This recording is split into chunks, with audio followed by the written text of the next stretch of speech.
match for both of them.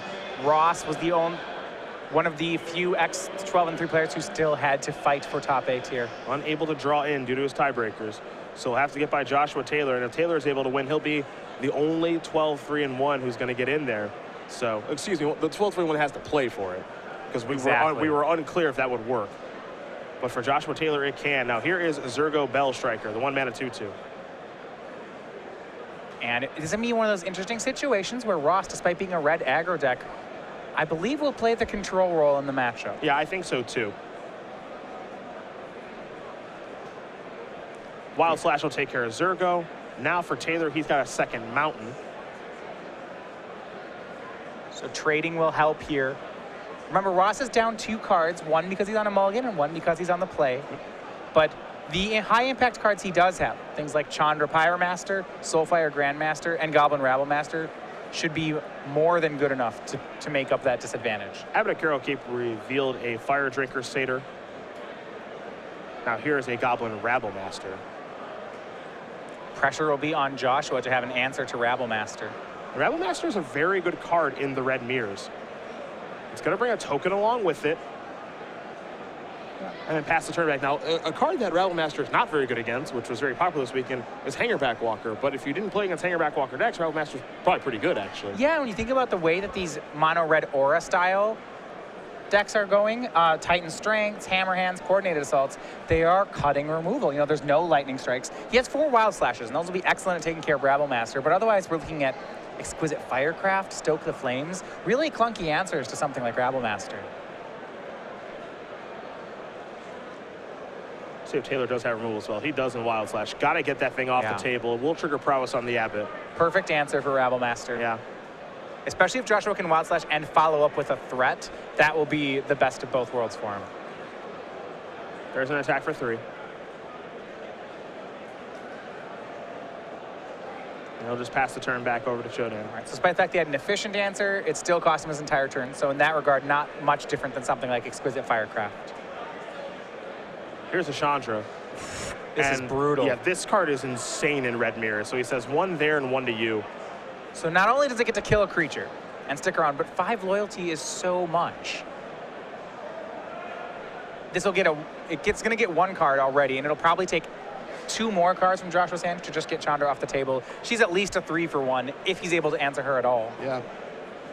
This is going to be tough for Taylor. I mean, this is a matchup nightmare.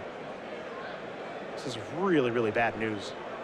I mean, yeah, they're playing the same aggressive start, but Ross has these late game cards, these Chandras and Soulfire Grandmasters that will do a number on the mono red deck.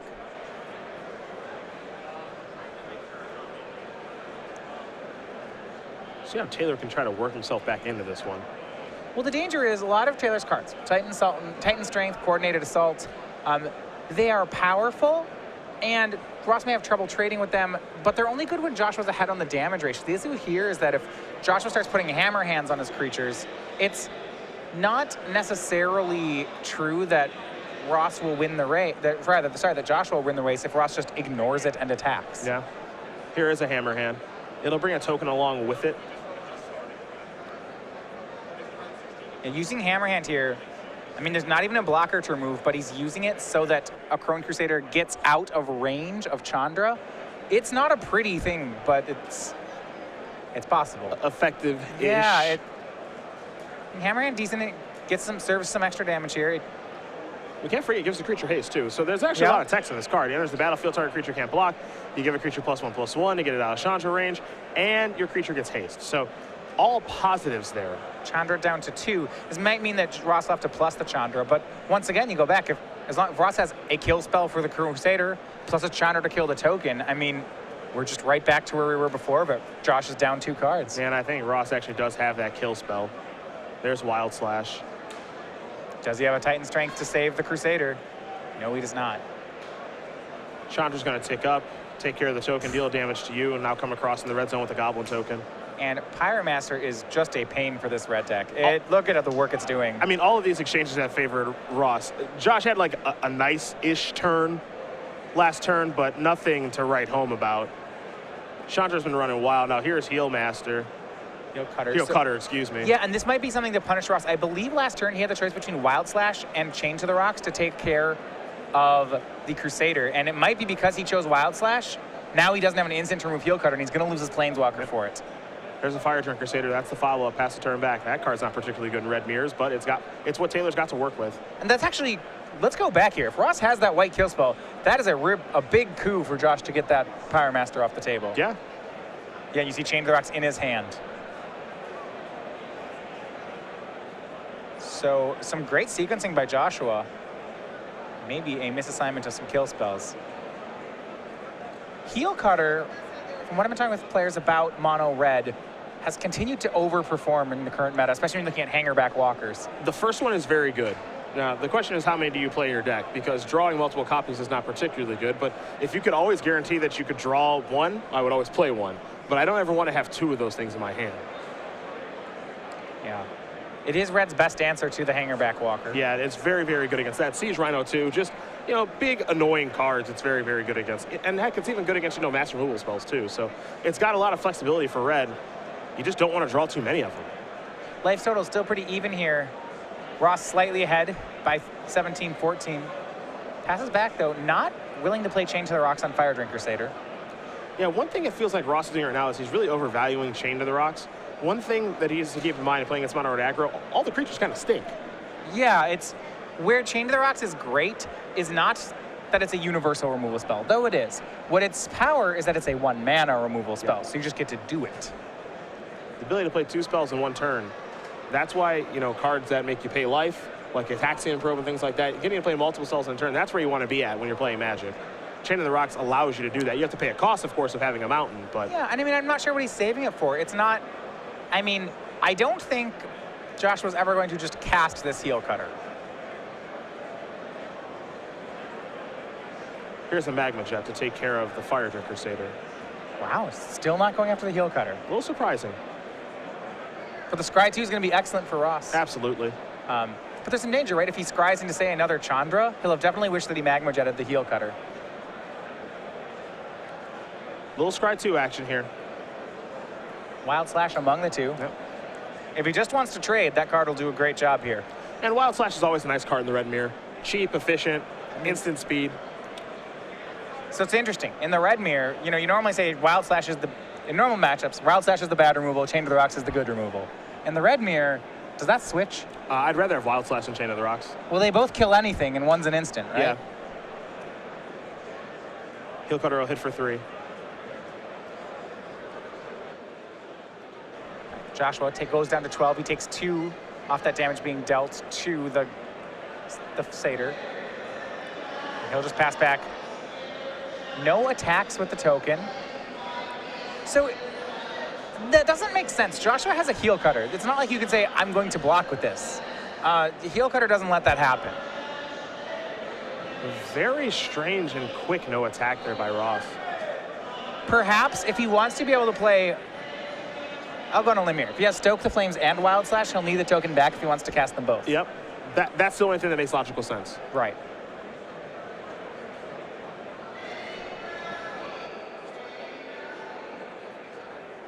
Yeah, that said, and I understand him wanting to be able to cast Wild Slash and Stoke the Flames at the same time.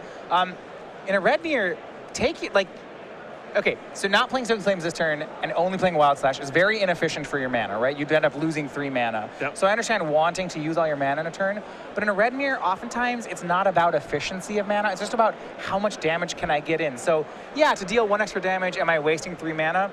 Yes, you probably are, but it's 1 damage that you otherwise wouldn't have, and that may just be worth it. These players do have a judge call here. A little bit of a question. So we will come back to the booth for just a moment and kind of analyze the deck list that these 2 players do have. Joshua Taylor, as we did mention, he's got this different mono red deck that he is playing, with Titan Strength, with Coordinated Assault. There's a trade-off here where the version that we saw at the Pro Tour, and Team Ultra Pro had a really successful tournament with that. We saw a lot of burn spells, like a lot of burn spells. 4 Explosive Firecraft, 4 Stoke the Flames, 4 Wild Slash, Lightning Strike, Searing Blood, which was a big deal for them that weekend. Some creatures and then 20 lands versus this Titan Strength, Coordinated Assault, Hammerhand build. How do you feel about these auras and these pump effects in this deck? Well, I really like them in a field of obs on aggro. The issue against Face Main Lang is that your creatures are slightly smaller. You can just be outclassed while the player beats you down. When you have hammer hands, when you have coordinated assaults, it's very hard for them to block you. So I like it in creature mirrors. I think they're pretty reasonable against something like Devotion. Now, once we start getting to decks like Esper Dragons, Bioblight decks, I really don't like these cards. I don't want to play an Aura against a deck that doesn't play creatures and is overloading on kill spells. But we kind of talked about the theme this weekend, that there's not much Esper Dragons around. So this seems like a good call for a red deck to me. Yeah, we didn't expect much blue-black control or Esper Dragons this weekend, or just heavy removal decks like that, and for the most part that's been accurate. We have not seen very much. I know we saw Reed Duke playing blue-black control this weekend, but outside of him, not very many people playing that sort of strategy. So it does make some sense that if you're looking to try to beat Hangerback Walker, to try to go to these unique effects that we don't see very often. Yeah, so we talk about why Joshua Taylor would want to pick out this deck. I mean, red is great. Red is still powerful. Going the Aura heavy build, I think he's going to gain a lot of advantage in, like I said, his Devotion matchups, his Obzon matchups. Where he's going to pay a price is against other red decks. So any deck playing Wild Slash, so mono red, he'll pay a price against. And I think the big one is Jeskai, which was popular this weekend. Yep. I think he's lost a lot of his points in that matchup by playing these Aura-style cards. Yeah, you don't have enough answers really to a card like Mantis Rider then. You're a lot shorter on answers to a card like Soulfire Grandmaster and Seeker of the Way, because the build that we saw at the Pro Tour, when you have Searing Bloods and Lightning Strikes, we don't care about those creatures. Grandmasters and Seekers won't survive. Yeah, those are dying immediately. Yeah. So, and not to mention Jeskai, despite having, Jeskai has an issue where its cards sometimes are not standalone powerful, but Jeskai has excellent removal. So playing auras and tricks into it can be problematic because their removal is so cheap. They have Wild Slashes, Valorous Stances, that sort of thing. They can Lightning Strike. They can afford to leave up mana while developing their board. They can strand a card like Titan Strength. Now, how do we feel about this red-white deck that Ross Chodan is playing? Because we haven't seen a ton of that particular deck, and I would say in a little while.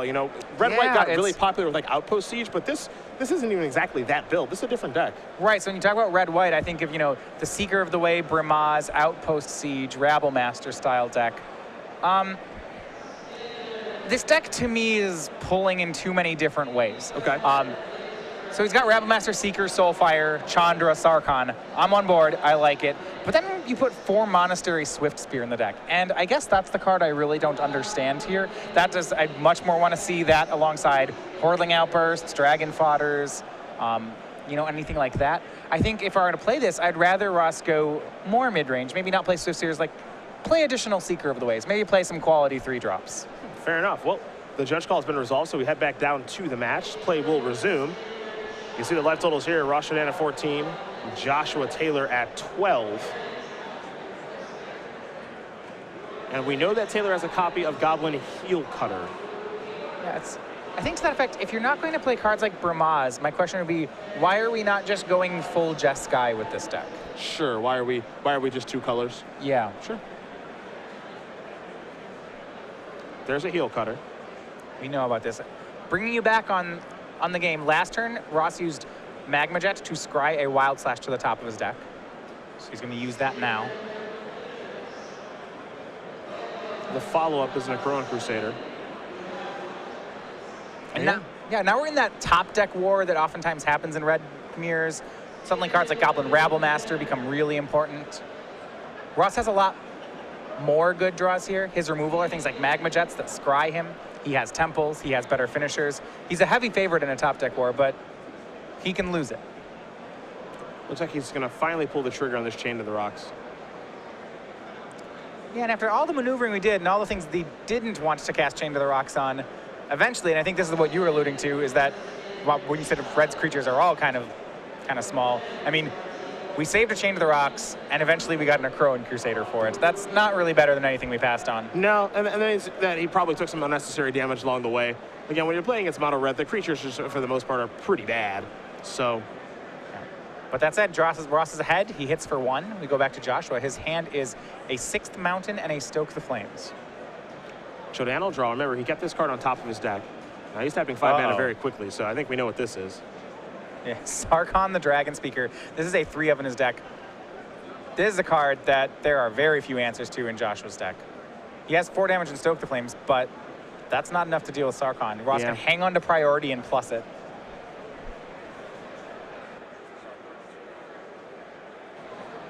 Haven't seen this Planeswalker for a little while. I'm actually a little bit surprised on not seeing this card see more play. I mean, it's all upside, or at least it appears that way. Yeah, I think it has been pushed out by Storm Breath Dragon, but if you want a 4/4 flying haste, a lot of people have gone to that, and that's because Obzon has been so powerful in the format. That said, Sarkhan's a very reasonable Magic card.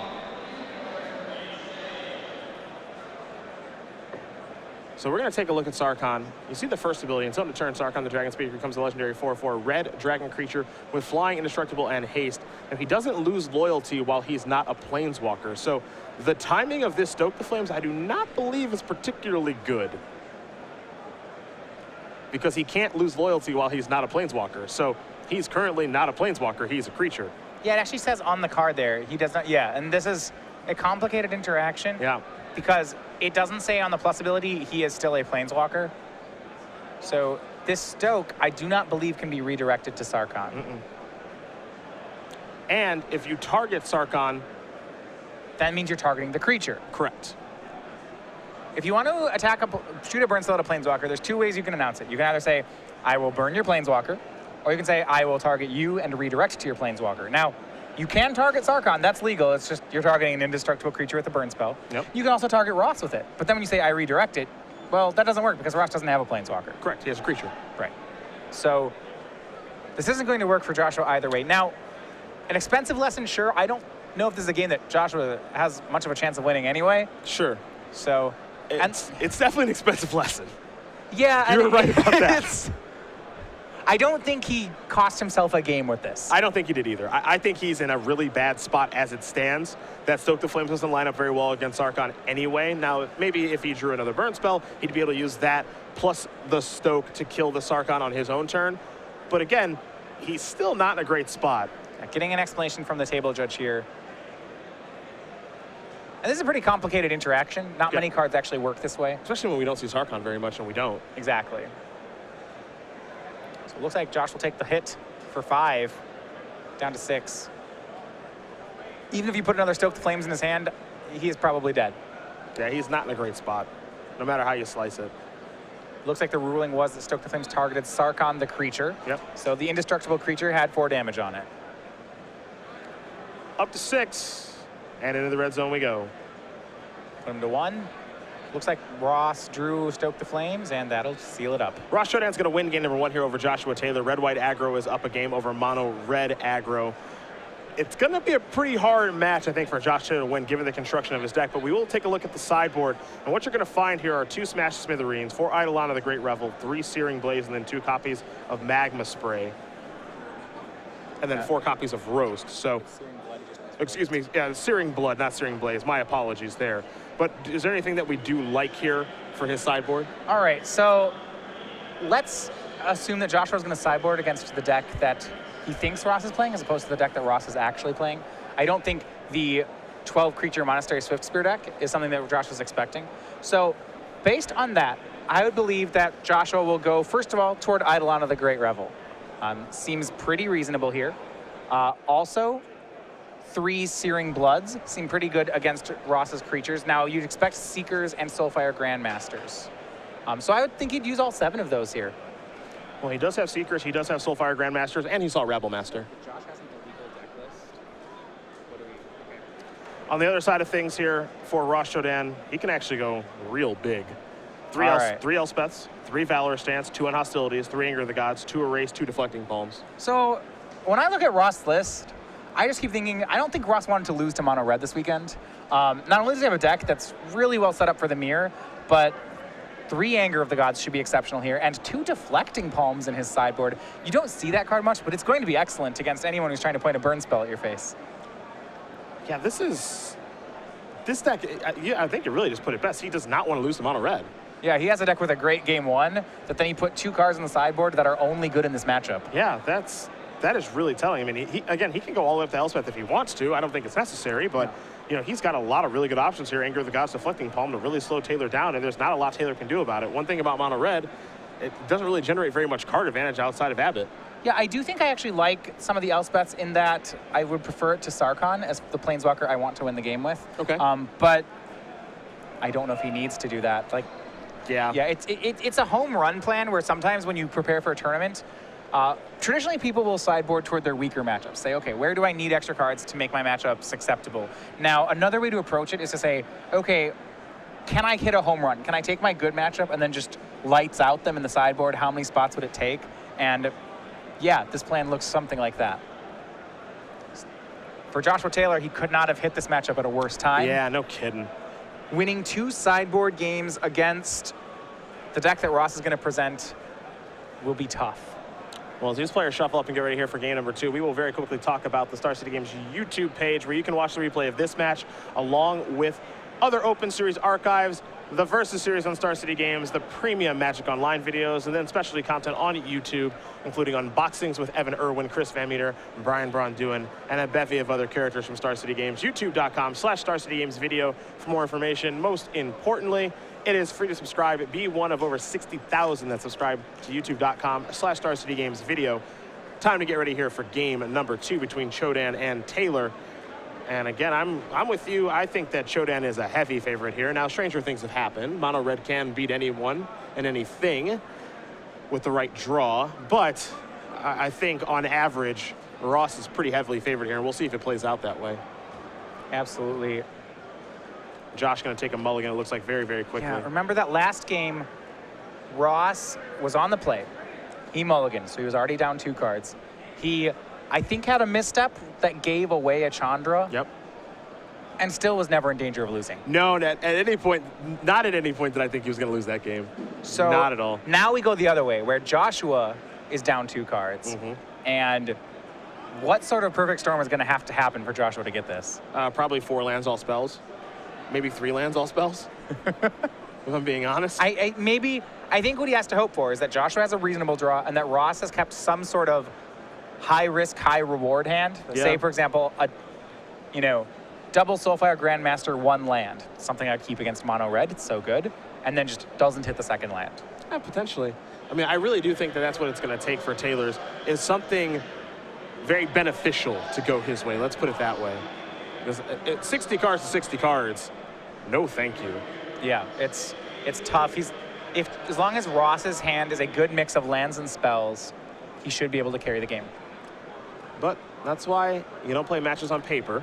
Absolutely. You actually play the games, shuffle the cards, and cast the spells. So we're going to have to let these 2 players do it, even though Joshua's going to be working with less than he would like. Well, hopefully he can keep on 6. Mono red does have a lot of explosive openings. There is not too much interaction early game on Ross's side, though he's got so much good cleanup. I don't know, he has 4, it's not even true. He has 4 slashes, 4 chain to the rocks, 4 lightning strikes, 3 magma jets. Post-board, he gets Anger of the Gods. He has a great way to deal with little creatures.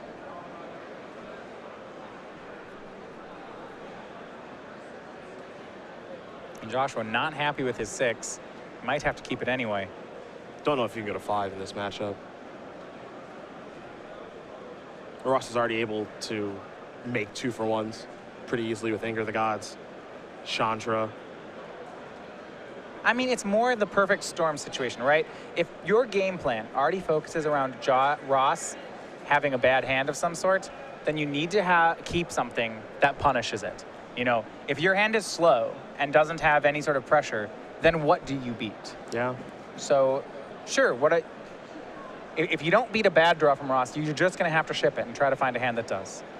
Taylor going to mulligan down to 5. He's going to have to find a perfect 5 now. And for Ross Chodan, he was not able to draw into the top 8, but he's got to be pretty thrilled with how things are breaking right now. Great matchup. Opponent mulligan to 5 on the play. You've kept your 7 cards. As long as you said, it's a mix of lands and spells. As long as he can cast them, he should be good. Yeah, you're probably on your way to the top 8 tomorrow, my friend. 6 players already into the top 8. Eric Smith, Gerard Fabiano, Jeffrey Bravestein, Matthew Long, Steve Mann, and Gabriel Schwachkin. This match is for spot number 7, the 8th spot. We had Edward Eng on camera last round, winning off a timely Siege Rhino over Ben Friedman. He's playing for the final spot, down a game though. Gonna need some more magical Siege Rhino peels. That was really something. Oh man. That was something last round. You are not wrong. Completely forgot that he could actually peel Siege Rhino for the win.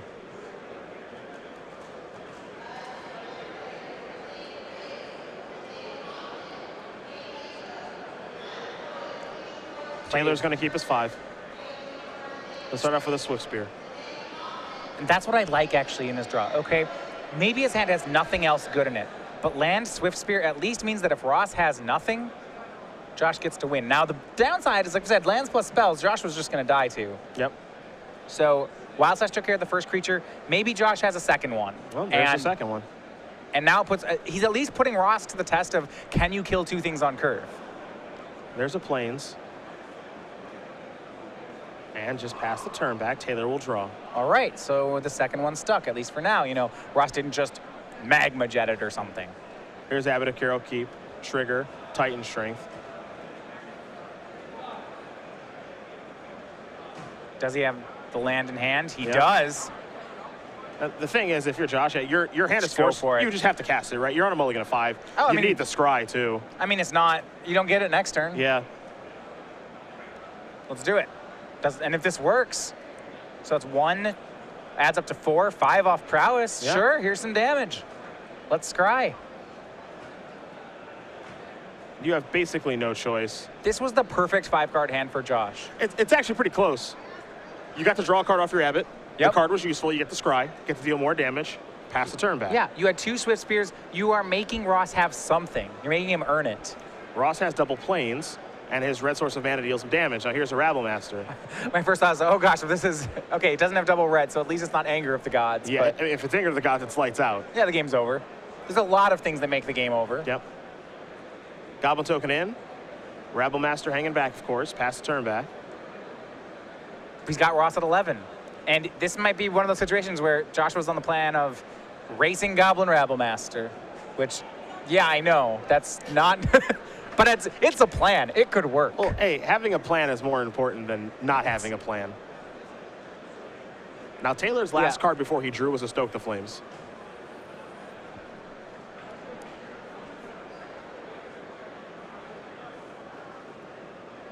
All right.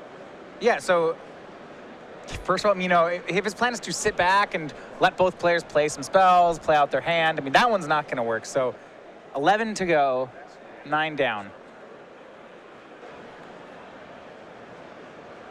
Here And comes Swift Spear. it's just Swift Spear. I don't know. I wonder if Josh has to offer that trade. We'll see. Oh, better though. He's going to go ahead and cast, looks like Stoke the Flames. Okay.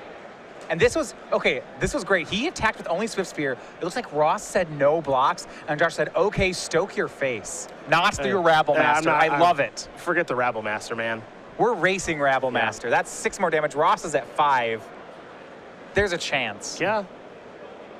Because if Ross wants to cast another red spell, perhaps he goes down to 4 because And it's you a can't- battlefield forge. And 4, and now we have some top decks to win the game. We're talking Stoke the Flames, we're talking Exquisite Firecraft, we're talking ways to get out of this mess.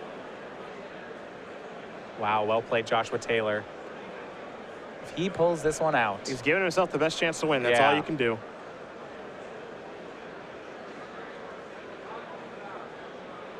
Stoke the Flames right now in Chodan's hand. Sarkhan, Stoke. I am very surprised to see Stoke the Flames still in the deck after sideboard. As we kind of noticed, all of Joshua's creatures die to 2 damage, so I don't think I want a bigger removal spell. I would just as soon board that one out.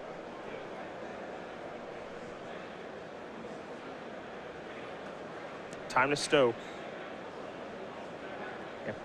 Stoking away the Swiss Spear, he's convoking using the Goblin tokens, leaving Rabble Master. Now back to block the 2/1. Yep.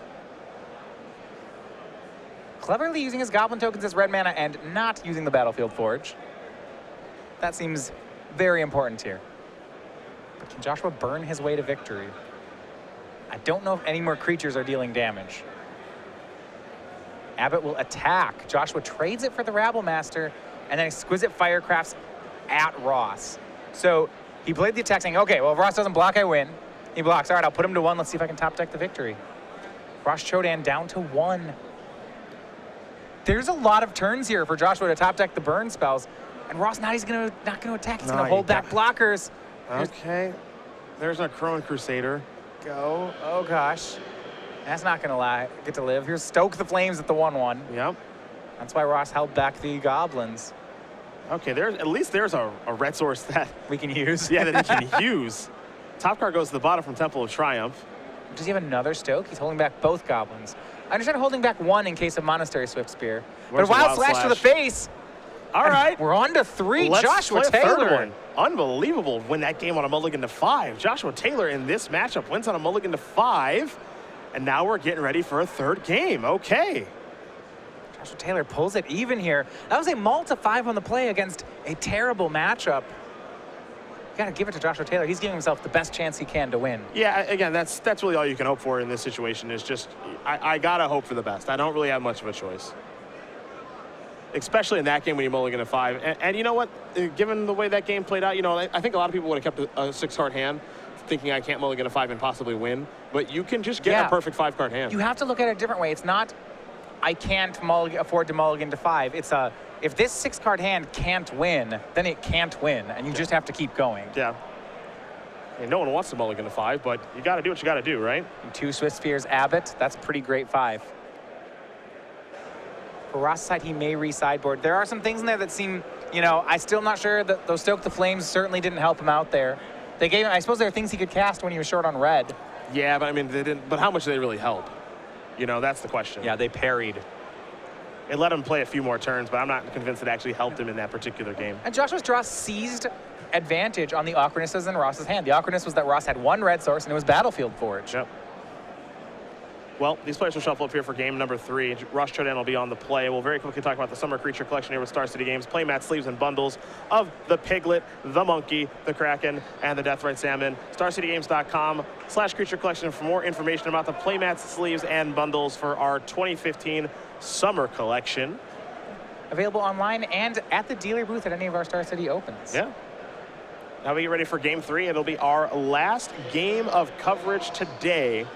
We're coming back bright and early for you guys tomorrow at 10 a.m., so make sure you are ready for that, where we'll do player interviews and get ready for our top 8 and eventually crown a champion here. Someone's walking out of here with $10,000, 35 Open Series points, their likeness on a card, an invite to our our Players Championship. Could be one of these 2 players. Whoever wins this match, they'll be playing elimination rounds tomorrow. Red-white aggro here from Ross Chodan. Wonder how many times we played against Mono Red this week and other favorable matchups. It's been a long time since we've seen this deck. Yeah.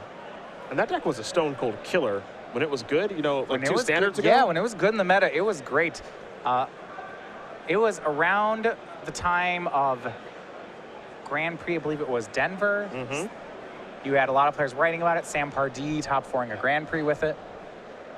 Sam Black, one of the first ones to put it on the map. Just a heck of a deck. Outpost Siege really demonstrated its power, but you know, metagames are cyclical, as they say, and when's the last time you saw an Outpost Siege get cast? Boy, it has been a while. I can't even remember the last time I saw it cast. Jeez. That card was It's interesting. It's tough. not because the card isn't good. It just No, of course. doesn't have a home right now. Yeah, I could say that for many sieges. I think those cards are good. You ever play against Citadel Siege in Limited? Oh, that one's dumb. Yeah. Palace Siege is good too in Limited. Yeah. That's, Those cards seem like they're right on the fringe of constructed playability. Monastery Siege, Frontier Siege, both those cards are pretty good. yeah, we've seen some Monastery Siege in the blue-red mill deck. Yep.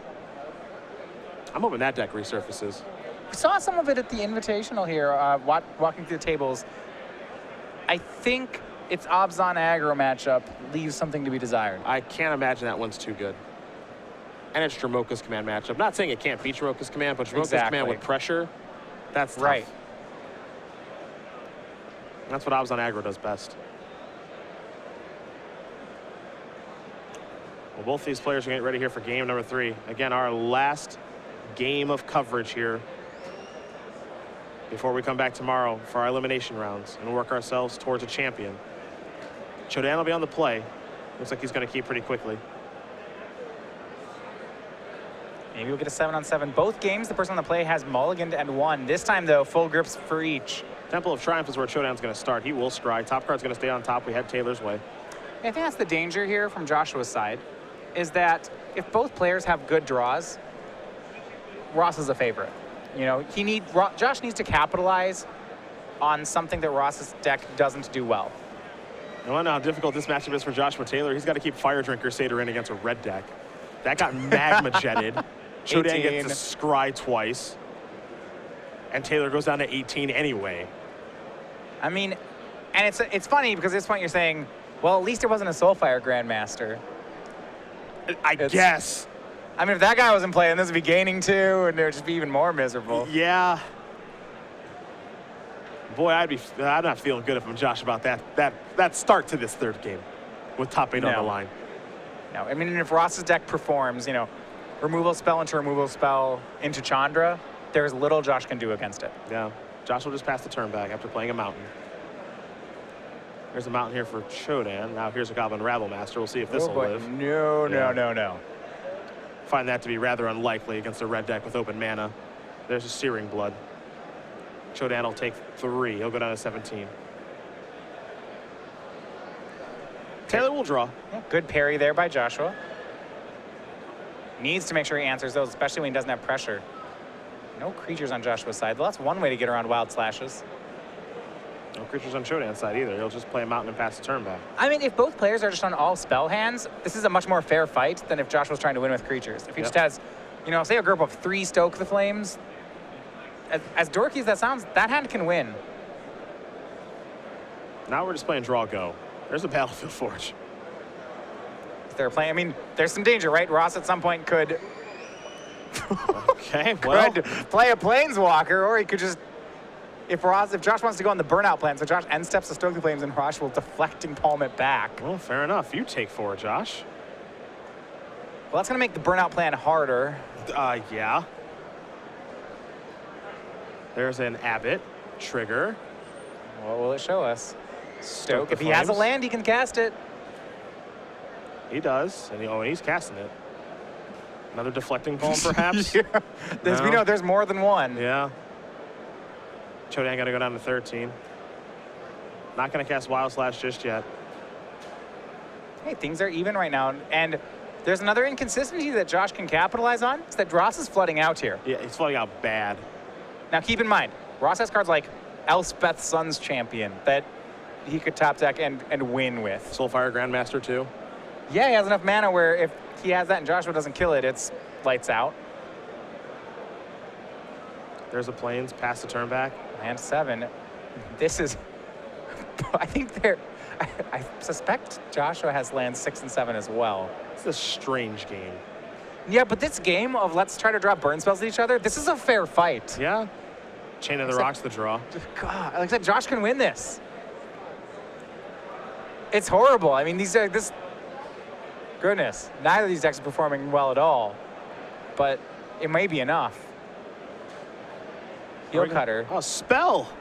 Yeah, and he cannot be chained to the rocks. Now, if you're Joshua, your confidence that this guy will live has got to be really low. It's pretty low. I was even gonna try to put an aura on it. Oh, I hope we're not hammer-handing this or something. No, or like Titan strengthening it.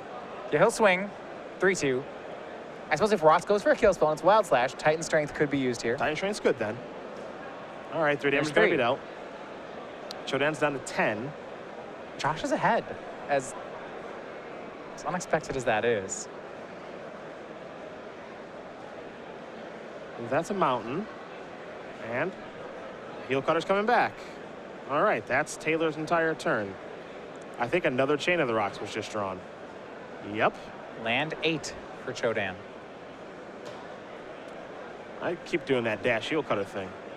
If it worked once, why stop? Yeah. Prove to me it won't work again. All right, Monastery Swiftspear. And dashed Heel Cutter. They're going to come in together. Here's some haste threats. Let's get around that Chain of the Rocks. Attack you for 4. Try to put you to 6. That's good. Ross down to 6. And it seems likely that Joshua has lethal burn here. Exquisite Firecraft is in his grip. Yep, I think there's a Searing Blood over there too. And Joshua Taylor may have pulled off the upset he needs. This is great. This would be a miracle victory. Take a look at 75 cards to 75 cards. This match was horrible for Joshua Taylor. Well, if it's 75 cards against a stack of lands, Joshua's got a shot. Yeah. Not to mention, he had a Stoke the Flames deflecting palms back at his face this game. Looks like players are counting up just to make sure they have life totals correct. It's for the final spot in top 8. Alex Bestecki defeating Edward Eng for the spot in our other match. Congratulations to him. He'll be playing tomorrow. Heel cutter is back in grip from the dash. Chodan. Temple. Top card. Staying on top. There's a chain to the rocks. And I don't know if he'll ever get to see that card. I don't think he's gonna. Taylor will untap. He'll take a draw step. That's a mountain. He's moving real fast now. Here comes heel cutter. In. Down to 3. And now a lethal exquisite firecraft, and that is going to do it. Joshua Taylor is going to win this match over Ross Chodan, 2-1. Mono red aggro with an upset victory here over red white aggro. And for Joshua Taylor, he is into the elimination rounds. Yeah, there's a little bit of a sweat. He's got a pretty good break.